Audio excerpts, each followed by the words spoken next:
राधे राधे प्यारे भक्तों। चिंता एक ऐसा रोग है जिसने इंसान की सुख शांति छीन ली है और उसे जीते जी नरक का अनुभव करा दिया है। आज हर व्यक्ति परेशान है। किसी को धन की चिंता है, किसी को परिवार की चिंता है, किसी को अपने भविष्य की चिंता है, तो किसी को अपनी सेहत की चिंता है। हम रात रात भर जागते हैं, करवटें बदलते हैं और मन ही मन डरे रहते हैं कि कल क्या होगा। मेरे प्यारे भक्तों, आज मैं आपको चिंता से मुक्त होने का वह दिव्य मार्ग बताऊंगा जो हमारे वेदों और पुराणों में ऋषियों ने बताया है। सबसे पहले तो हमें यह समझना होगा कि चिंता आखिर है क्या।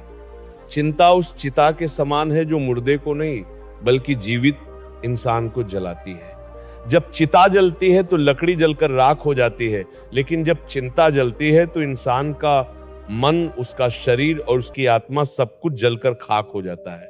आप विचार कीजिए कि क्या चिंता करने से आज तक किसी की समस्या हल हुई है? क्या रात भर जागकर सोचने से आपकी परेशानियां कम हो गई हैं? नहीं, बल्कि चिंता तो उस दीमक की तरह है जो आपके आज के सुख को कुतर कुतर कर खा रही है। आप भविष्य के डर में अपना वर्तमान खराब कर रहे हैं। जो पल आपको भगवान ने जीने के लिए दिया है उसे आप डरने में गंगवा रहे हैं। मैं आपको एक बहुत ही प्राचीन और ज्ञानवर्धक कथा सुनाता हूं। ये कथा आपके मन के भ्रम को तोड़ देगी और आपको समझ आएगा कि हमारी चिंता कितनी व्यर्थ है। एक बार एक थका हारा यात्री जंगल से गुजर रहा था। चलते चलते वो बहुत थक गया। उसे बहुत जोर की प्यास लगी थी और भूख भी लगी थी। वो एक घने पेड़ के नीचे जाकर बैठ गया। संयोग से वो कोई साधारण पेड़ नहीं था, वो स्वर्ग का कल्पवृक्ष था। कल्पवृक्ष की महिमा ये होती है कि उसके नीचे बैठकर इंसान जो भी सोचता है वो उसी पल सच हो जाता है। वह यात्री पेड़ के नीचे बैठा और उसने मन में सोचा कि काश मुझे पीने के लिए ठंडा पानी मिल जाता तो मेरे प्राण बच जाते। उसने जैसे ही ये सोचा, उसके सामने हवा में से एक सोने का घड़ा प्रकट हुआ जिसमें शीतल जल भरा था। यात्री ने पानी पिया और उसकी प्यास बुझ गई। अब उसने सोचा कि पानी तो मिल गया, लेकिन पेट में भूख की आग लगी है। काश थोड़ा स्वादिष्ट भोजन मिल जाता।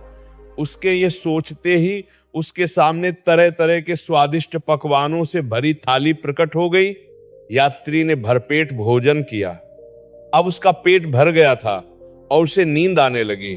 उसने सोचा कि जमीन बहुत कठोर है, काश सोने के लिए एक मुलायम बिस्तर मिल जाता। तुरंत वहां एक फूलों की सेज बिछ गई। यात्री उस मखमली बिस्तर पर लेट गया। वह बहुत खुश था। उसे लगा कि आज तो मेरी किस्मत जाग गई है। वह लेटा हुआ था कि तभी उसके मन में एक नकारात्मक विचार आया। उसने सोचा कि मैं इस घने जंगल में अकेला लेटा हूं। यह जंगल बहुत खतरनाक है। कहीं ऐसा ना हो कि कोई शेर आ जाए और मुझे खा जाए। भक्तों, कल्प वृक्ष का नियम तो अटल था, जो सोचोगे वही होगा। जैसे ही यात्री ने शेर के बारे में सोचा और डरा, ठीक उसी पल झाड़ियों में से एक खूंखार शेर निकला और उस यात्री पर झपट पड़ा। यात्री चीखा चिल्लाया, लेकिन तब तक बहुत देर हो चुकी थी। उस शेर ने उस यात्री को मारकर खा लिया। अब आप सोचिए कि उस यात्री का दुश्मन कौन था? क्या वह शेर उसका दुश्मन था? नहीं, उसका असली दुश्मन उसका अपना मन और उसकी अपनी चिंता थी। कल्प वृक्ष ने तो उसे पानी दिया, भोजन दिया, बिस्तर दिया, लेकिन उसने अपनी चिंता से अपने लिए मौत मांग ली। मेरे प्यारे भक्तों, हमारा ये मन भी उस कल्प वृक्ष की तरह है और ये जीवन वह जंगल है। हम दिन भर अपने मन में जो सोचते हैं वही हमारे जीवन में घटित होने लगता है। जब आप 24 घंटे यही चिंता करते रहेंगे कि मुझे कोई बीमारी ना हो जाए, मेरा नुकसान ना हो जाए, तो आप अनजाने में उसी बीमारी और नुकसान को न्योता दे रहे हैं। आप खुद अपने लिए शेर पैदा कर रहे हैं। भगवान ने आपको यह जीवन आनंद लेने के लिए दिया है, लेकिन आपने इसे शंकाओं और डर का घर बना लिया है। आप उस भविष्य के लिए रो रहे हैं जो अभी आया ही नहीं है। कल क्या होगा ये सोचने का काम आपका नहीं है। ये काम उस विधाता का है जिसने आपको पैदा किया है। जब आप मां के गर्भ में थे तब आपकी रक्षा किसने की थी? 9 महीने तक उस अंधकार में आपको भोजन किसने पहुंचाया था? तब तो आपके पास न बुद्धि थी, न हाथ पैर थे। और न ही धन दौलत थी। जब उस अवस्था में उस परमात्मा ने आपको संभाला तो क्या अब वो आपको छोड़ देगा? जिस मालिक ने आपको चोंच दी है वो आपको दाना भी देगा, उस पर भरोसा रखिए। चिंता का सबसे बड़ा कारण है हमारा मोह और हमारा ये सोचना कि सब कुछ मैं ही कर रहा हूं। हमें लगता है कि अगर मैं नहीं कमाऊंगा तो घर कैसे चलेगा, अगर मैं बच्चों की चिंता नहीं करूंगा तो उनका भविष्य कैसे बनेगा। ये आपका अहंकार है प्यारे भक्तों। आपसे पहले भी ये दुनिया चल रही थी और आपके जाने के बाद भी ये दुनिया चलती रहेगी। आप तो केवल एक निमित्त हैं, करने वाला और कराने वाला तो वो गोविंद है। मैं आपको एक और प्रसंग सुनाता हूं जो आपको ये समझाएगा कि हमें अपने मन के बोझ को कैसे उतारना चाहिए। एक बार दो सन्यासी एक नदी पार कर रहे थे। वे दोनों गुरु भाई थे और उन्होंने कसम खाई थी कि वे कभी किसी स्त्री को स्पर्श नहीं करेंगे। जब वे नदी के किनारे पहुंचे तो उन्होंने देखा कि एक बहुत ही सुंदर नवयुवती वहां खड़ी रो रही है। उसे भी नदी पार कर रही है, उसे भी नदी पार करनी थी, लेकिन नदी का बहाव बहुत तेज था और वह डरी हुई थी। बड़े सन्यासी ने उस युवती के पास जाकर पूछा कि बेटी तुम क्यों रो रही हो? युवती ने कहा कि महाराज मुझे नदी पार करनी है लेकिन मुझे तैरना नहीं आता और पानी बहुत गहरा है। बड़ा सन्यासी तुरंत झुका और उसने उस युवती को अपने कंधों पर उठा लिया और नप्त बंद रहे दी पार करा दी। नदी के उस पार उसने युवती को नीचे उतार दिया और युवती उन्हें प्रणाम करके चली गई। छोटा सन्यासी ये सब देख रहा था, उसे बहुत बुरा लगा। वो मन ही मन सोचने लगा कि मेरे गुरु भाई ने तो अपना धर्म भ्रष्ट कर लिया। हमने कसम खाई थी कि हम स्त्री को छुएंगे भी नहीं और इन्होंने तो उसे अपने कंधों पर बैठा लिया। वो पूरे रास्ते यही सोचता रहा, उसके मन में उथल पुथल मची रही। शाम को जब वे आश्रम पहुंचे तो छोटे सन्यासी से रहा नहीं गया।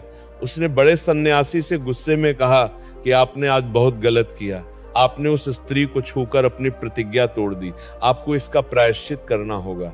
बड़ा सन्यासी मुस्कुराया और बोला कि भाई मैंने तो उस स्त्री को नदी के किनारे ही उतार दिया था, मैं तो उसे वहीं छोड़ आया हूं, लेकिन तुम अभी तक उसे अपने दिमाग में उठाकर घूम रहे हो। भक्तों, हम सब उस छोटे सन्यासी की तरह हैं। हमारे जीवन में कोई घटना घटती है, कोई हमें बुरा भला कहता है या हमारा कोई नुकसान होता है, वह घटना तो कब की खत्म हो चुकी होती है, लेकिन हम उसे अपने दिमाग में ढोते रहते हैं। हम बार बार सोचते हैं कि उसने मेरा अपमान क्यों किया, मेरे साथ ही ऐसा क्यों हुआ। हम उस अतीत के बोझ को उतारते नहीं हैं और यही बोझ चिंता बनकर हमें दबा देता है। आपको सीखना होगा कि चीजों को कैसे छोड़ना है। जो बीत गया वो सपना था, उसे याद करके अपने आज को कड़वा मत बनाओ, और जो आने वाला है वो कल्पना है, उसके डर से अपने आज की खुशियों का गला मत घोंटो। जरा प्रकृति को देखिए, पक्षियों को देखिए, न उनके पास बैंक बैलेंस है, न उनके पास कोठियां हैं और न ही उनके पास अगले दिन के भोजन का इंतजाम है। फिर भी वे शाम को जब पेड़ पर बैठते हैं तो मीठा गाते हैं और चैन की नींद सोते हैं। क्या कभी किसी चिड़िया को डिप्रेशन में देखा है? क्या कभी किसी कबूतर को हार्ट अटैक आते देखा है? नहीं, क्योंकि उन्हें उस प्रकृति पर भरोसा है। वे संग्रह नहीं करते, वे चिंता नहीं करते, वे आज में जीते हैं। और एक हम इंसान हैं जो खुद को सबसे बुद्धिमान समझते हैं। हमारे गोदाम भरे पड़े हैं, अलमारियों में कपड़े भरे पड़े हैं, फिर भी हम डरे हुए हैं। हमें लगता है कि कहीं ये सब खत्म न हो जाए। ये डर ही आपके दुखों का कारण है। याद रखिए, चिंता और विश्वास दोनों एक साथ नहीं रह सकते। अगर आपको भगवान पर विश्वास है तो आप चिंता नहीं करेंगे, और अगर आप चिंता कर रहे हैं तो इसका सीधा सा मतलब है कि आपको भगवान पर विश्वास नहीं है। आप मानते तो हैं कि भगवान है, लेकिन आप भगवान की नहीं मानते। जिस दिन आप ये मान लेंगे कि मेरा जीवन सांवरिया के हाथों में है और वो जो भी करेगा मेरे भले के लिए करेगा, उस दिन से आपकी सारी चिंताएं कपूर की तरह उड़ जाएंगी। आप अकेले नहीं हैं प्यारे भक्तों। वह अदृश्य शक्ति हर पल आपके साथ चल रही है। जब आप सोते हैं तब भी वो जागता है और आपके दिल को धड़काता है। जो शक्ति आपके बिना कहे आपकी सांसें चला रही है क्या, वो आपकी छोटी छोटी जरूरतों को पूरा नहीं करेगी। जब एक छोटा बच्चा अपने पिता की उंगली पकड़कर मेले में चलता है तो वह यह चिंता नहीं करता कि मैं गुम हो जाऊंगा या मुझे भूख लगेगी। वह मजे से मेला देखता है क्योंकि उसे पता है कि पिता ने उंगली पकड़ी है। आप भी उस परम पिता की उंगली पकड़ लीजिए, अपनी सारी समस्याओं की पोटली बनाकर उसके चरणों में रख दीजिए और कह दीजिए कि हे नाथ, अब ये तू जाने और तेरा काम जाने, मैं तो निश्चिंत हो गया। इस भाव को समर्पण कहते हैं। द्रौपदी ने जब तक अपनी शक्ति से खुद को बचाने की कोशिश की तब तक वह दुखी रही। उसने पतियों को पुकारा, बड़ों को पुकारा, लेकिन कोई नहीं आया। लेकिन जैसे ही उसने दोनों हाथ उठाकर खुद को भगवान के हवाले कर दिया, उसी क्षण उसकी लाज बच गई। जब तक आप खुद को कर्ता मानेंगे तब तक आप परेशान रहेंगे। जिस दिन आप खुद को भगवान का यंत्र मान लेंगे उस दिन आप मुक्त हो जाएंगे। जीवन में जो होना है वो होकर रहेगा, उसे कोई टाल नहीं सकता। प्रारब्ध पहले रचा गया है, शरीर बाद में बना है। आपके हिस्से का सुख और आपके हिस्से का दुख आपको मिलकर रहेगा। आप चाहे रोकर भोगे या हंसकर भोगे, भोगना तो पड़ेगा ही। तो फिर रोकर क्यों भोगना, हंसकर क्यों नहीं? स्वीकार करना सीखिए, हर परिस्थिति में खुश रहना सीखिए। आज से एक नियम बना लीजिए, जब भी मन में कोई चिंता आए तो खुद से कहिए कि यह समस्या मेरी नहीं है, यह समस्या मेरे प्रभु की है, वह खुद इसे सुलझाएंगे। मैं क्यों अपना खून जलाऊं, मेरा काम है कर्म करना। मैं पूरी ईमानदारी से अपना काम करूंगा और परिणाम की चिंता अपने मालिक पर छोड़ दूंगा। भक्तों, ये जीवन बहुत छोटा है, इसे घुट घुट कर जीने में मत गंभाइए। अपनी चिंताओं की राख को झाड़ दीजिए और एक नई उमंग के साथ उठिए। आप जीतने के लिए पैदा हुए हैं, हारने के लिए नहीं। अपने मन को इतना मजबूत बना लीजिए कि दुनिया की कोई भी ताकत आपको उदास न कर सके। संत कबीरदास जी कहते हैं कि कबीरा ये तन काठ का और काठ में लागी आग, जो कोई बुझावे राम का और न बुझावे आग। यानी ये शरीर लकड़ी का है और इसमें चिंता रूपी आग लगी है, इसे केवल राम नाम रूपी जल ही बुझा सकता है। नाम जप में बहुत शक्ति है। जब भी घबराहट हो तो राधा राधा रटिए, राम राम बोलिए।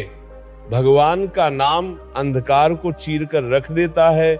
मुझे पूरा विश्वास है कि आज की इन बातों ने और उस कल्पवृक्ष की कहानी ने आपके अंदर की सोई हुई चेतना को जगाया होगा।